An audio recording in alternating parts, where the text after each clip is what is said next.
Joining us now, he's in D.C. too, Congressman, 3rd District, Bobby Scott, is with us, and we're fired up. He might not be as fired up as we are, but he's always a gentleman. Congressman Scott, so far, Congressman, no sign of these protesters. I'm on 1717 Pennsylvania Avenue, our new studio here. I don't see any protesters. I don't see anything being stopped, but I guess they're planning on descending on D.C. tomorrow, right? I don't see any of them. I don't know. I'm gonna protest when they try to repeal the Affordable Care Act. So I'm not. I don't know what they're doing. All right. Well, we're going to be talking about that. Thanks for joining us, Congressman Bobby Scott, Democrat, 3rd District of Virginia.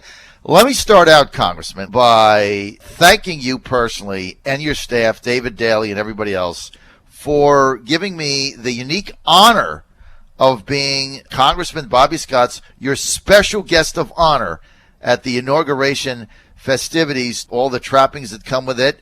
That was so kind of you. And, sir, thank you so much for that. And also for getting great tickets for JoJo and Ann. You guys have been fabulous. But, look, I mean, I get to go and I told the Trump people, I was like, I'm going as the guest of honor of Bobby Scott. I mean, that's pretty cool, man. They were like, what? I'm like, look, I told you guys, reach out to him. There's common ground. He's sending a message, wants to do the right thing and have America, things go better. So they were fired up. And thank you. You tell them that if you don't watch out, you're going to change into a Democrat. That's what they ought to be scared of. Well, look, I appreciate that, and I look forward to seeing you. And thank you so much. And your staff has been really fabulous. But no problem. Look, but you predicted it before anybody else. I know you came to our cookout more than a year in advance with a great America, make America great hat on. And I said, no, you apparently knew something nobody else did. Well, that's because I have the best listeners in America. They tell me what's going on every day because they're actually going to work. They're going to the shipyard. They're going to defense base. They're school teachers. They're secretaries. They're not driving around in Cadillac SUVs. Let me put it that way. They're working people trying to figure out how to get through a day, how to get through a week, how to get through a weekend. And I could feel there was something going on that nobody else really could figure out. Congressman, let's get to the Affordable Care Act. Mm-hmm. There's a lot of different estimates, but one of the common estimates is there is about 10 million people that didn't have health insurance, that have it now, that get almost a 90 or 100% subsidy. So they're essentially not paying for insurance. They have it now, and President-elect Trump has said the same thing. You've got to find a solution for this. You just can't take 10 million people that now have insurance and kick them out. Well, one estimate is that 30 million people will lose insurance if it's repealed. The CBO recently said that 18 million would lose their insurance the first year of repeal. So there are a lot of people who have, and it's not the repeal. Not only affects, we have to be careful. And not only affects the 18 million, according to CBO, or 30 million that will lose their insurance. It's also everybody else, because those 30 million people will get sick and go to the hospital. And so your insurance will go up. If they repeal parts of it and not others, you may have a situation where people, certainly with pre-existing conditions, will not be able to get insurance. That's a lot of people. A lot of people will lose their benefits, like no lifetime caps. I don't know what they're going to do with the donut hole. Seniors with insurance are saving about $1,000 a year on prescriptive drugs. Will young people be able to stay on their parent policies? I mean, there are a lot of risk for people with insurance. We're not just talking about the 20 or 30 million they'll lose it. And remember, when we passed it, millions of people were losing their insurance every year.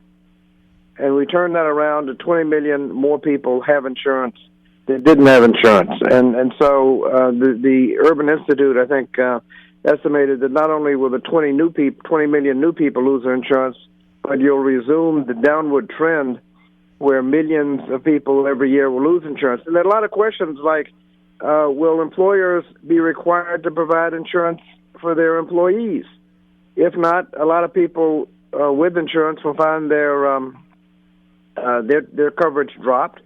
So it's not just the ones that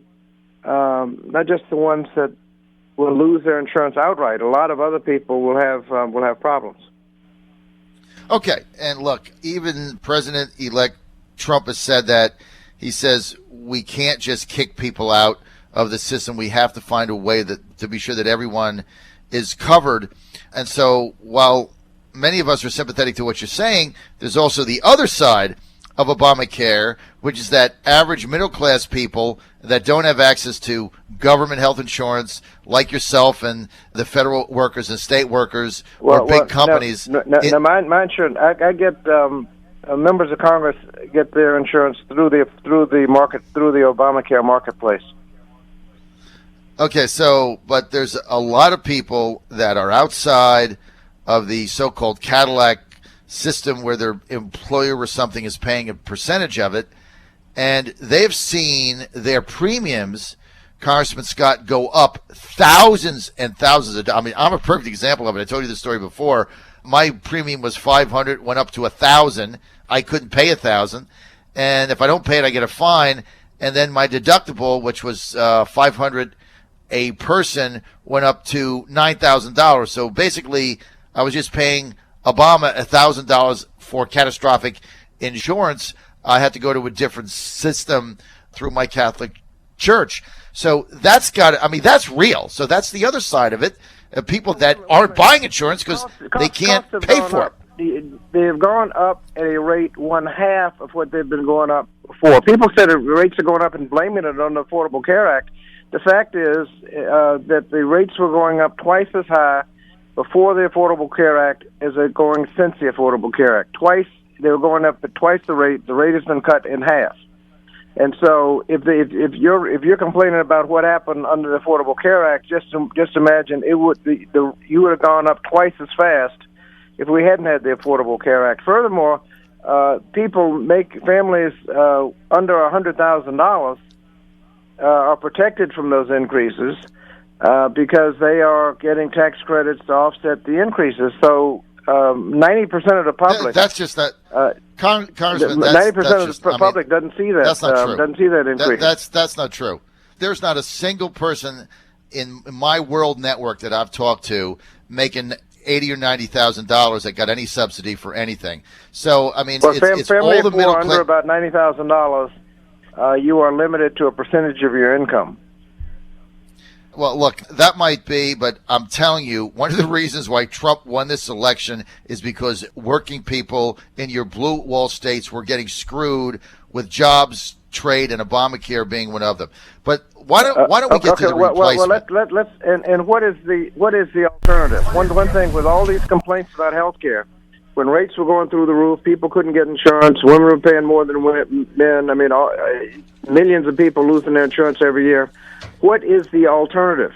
We cut the rate of growth of cost in half. 20 million more people have insurance. What is the alternative? Well, that's right. Look, there is no alternative. There is no better plan. This is where we're going to agree, because the Republicans have had 72 months or a full 6 years in order to come up with a replacement plan. Right? They say they don't like Obamacare. Right. I don't like it. They've had 6 years. They have no plan. The problem was the healthcare system was a mess, and we've made it less of a mess, but there's still problems. And to complain about some of the things that were going on, like cost increases and all this kind of stuff that were going on before, we made it a little better, but we didn't cure the problem. But don't blame the original problem on the Affordable Care Act. Thank God the Affordable Care Act is not worse. And if there was a better plan, you certainly would have seen it. They don't even have a better concept, not much less a plan. They keep talking about kind of things in general, but you don't have, after decades of, I mean, not just the 7 years, they didn't have a plan before that. It is the only plan they had, as a matter of fact, was essentially Obamacare, Romney Care, the Affordable Care Act is. It is as close to what the Heritage Foundation was recommending as a health care plan. But let's see what they can do better. I mean, you have all these complaints about rates going up, and we haven't had a proposal that will have rates going up any lower. Now, it sounds like President-elect Trump has proposed a plan where he will reduce the deductibles and reduce the costs, and everybody gets covered. He has been a little vague on whether or not the mandates will be there, the employer mandate, the individual mandate. But it is just arithmetically unlikely that his will keep costs down any better than what we got now. So let's see the plan so we know what we're arguing about. But don't just complain about what's going on. We're in here trying to fix the thing, and all we get is people on the side just whining and complaining, not the first plan in sight. Congressman, if you repeal the Affordable Care Act, it will be unlikely. If you repeal it, and don't repeal all of it, just repeal parts of it, you're going to have a situation where nobody gets insurance. Such total chaos in the market that nobody will have insurance. That's why Mr. Trump has said that if you're going to repeal it, you got to replace it at the same time. Well, that makes sense. Right. So you know what you're getting into. You're not jumping off a cliff and hope you can develop a little net at the end while you're on the way down. At least he recognizes that you got to have a replacement on hand, and they have no. As you said, since they've been voting 60 times to repeal, no replacement in sight, and so there's some of us don't believe they intend to have a replacement. They're just going to repeal it, have the chaos, call on the Democrats, well, y'all fix it, and then when we don't fix the mess they cause, blame it on us. Well, look, I agree with you 100% that it needs to be repealed and replaced at the same time. Sounds like you got an open mind to what the replacement is. And look, what President-elect Trump has said is we need to find a legislative solution to health care, not a political solution. And basically, when the Republicans complain and whine about it and don't have a plan to replace it with, then it simply becomes a political football for somebody's political gain. So we have to find a way to solve this. And look, Rand Paul has said the same thing, and I'm frustrated. Paul he has a plan. It's a little vague, and there are a couple of elements where I can't get. I saw him interviewed on television and couldn't get a straight answer. We have to know whether or not you're going to require everybody to buy insurance. If you do not, the whole plan falls apart. If you do, then you're right back where you started. And so, the President Obama has said that if you can come up with a better plan, he'll support it, and I agree with that. Right. But I just don't see just arithmetically how you can solve what the Republicans are complaining about and have as many people insured and not have significant problems in many parts of the healthcare system. But let's just stop whining and come up with a plan so we can have a discussion. Sitting on the side of the road whining about people who are working to try to fix the thing and have made a lot. We saved seniors $1,000. We've got 20 million more people insured. You got young people on their parents' policies. You've got the rate of growth at 1/2 of what it used to be. We've made some progress. We haven't solved all the problems, and we'd like people to come off the sidelines and help and stop just complaining. But we need a plan that's better than what we got, and no plan inside. Not like I said, not even a concept. I mean, you can have they don't even come up with vague ideas, much less stuff with legislative language. Dave Bratt says, okay, I got a plan. Let's get HSAs, health insurance savings account. Let's make them tax-free, and let's give everybody under the certain income level that's being subsidized now, let's just give them $2,000, $2,500. Let's put it in their HSA. They can do with it as they please. It's so portable, and then let's give everybody else $10,000 tax-free, and that's how we solve it. You go and buy your own insurance, make it portable over state lines, get competition. What about that idea? That seems reasonable. Well, selling across state lines, first of all, you can do that now. All you have to do is check in with the local insurance commission to make sure you're not cheating people. But if you can figure that out, where you give people this much money for an HSA and all that, and cost it out, and if you give them a voucher to go find some insurance with no subsidies, will the insurance be there? You have another question, and this is you can't get around this question. You have to answer this definitively. Will people be required to buy insurance? Yes or no? And if they are not required to buy insurance, you're into a adverse selection where only sick people will buy insurance, and the costs will spiral out of control. If you have a mandate, then you have to have subsidies so people can't buy stuff they can't afford. So you have to have subsidies for low income, and let's cost it out to see what it looks like. I'm not afraid to consider it, but I don't believe the bottom line will be any better than what you have now, where you require people to buy insurance and you give them subsidies to make sure they can afford it. Okay, but the issue you got now is that this whole plan was based on young, healthy people buying the insurance, but they're not buying it because the rates are too high, and they figure, hey, I'm not sick, I'm not going to buy it, I'll just pay the fine. So they're paying the fine. So you've got now only the sick people are buying it. So the insurance companies are whining. Okay. They're looking for a bailout. They're looking for a subsidy. What is your alternative? You can reduce costs for young people, but it's a zero-sum game. If you reduce costs for young people, you got to increase costs for old people. And your old self just started whining about your increases going up. I'm old. I pay a higher than average price. But if you reduce what the young people pay to get them in the system, you can. The problem is that we limited how much you could overcharge over than average charge old people, and it's 3 times. You can't charge old people more than 3 times what you're charging young people. Okay, that's a subsidy for old people. But maybe let's make it 4 or 5 times, and that's what you're going to pay. That's what you are going to pay. I mean, let's see. You've complained about young people paying too much. Well, what's your answer? You can give them more. You can give them more subsidies. Most of them, if they would go on the website, would find if they're not making if they're in a family, can stay on the parents' policies. That's the cheap way to do it.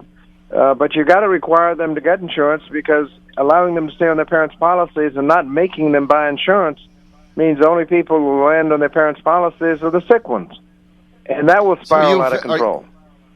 So, are you in favor of just going with? Let's see the plan. Let's see the plan, not just what you want to do to help people, but who's going to be paying it, how much does it cost, and is that better than what we've got? I mean, this is a complicated system. And the Republicans have shown a shocking lack of familiarity with the principles involved, because they said we're going to get rid of the mandates. Well, you just got rid of the whole. You can't. Nobody's going to get insurance if you get rid of the mandates, because only people are going to be buying insurance are sick people.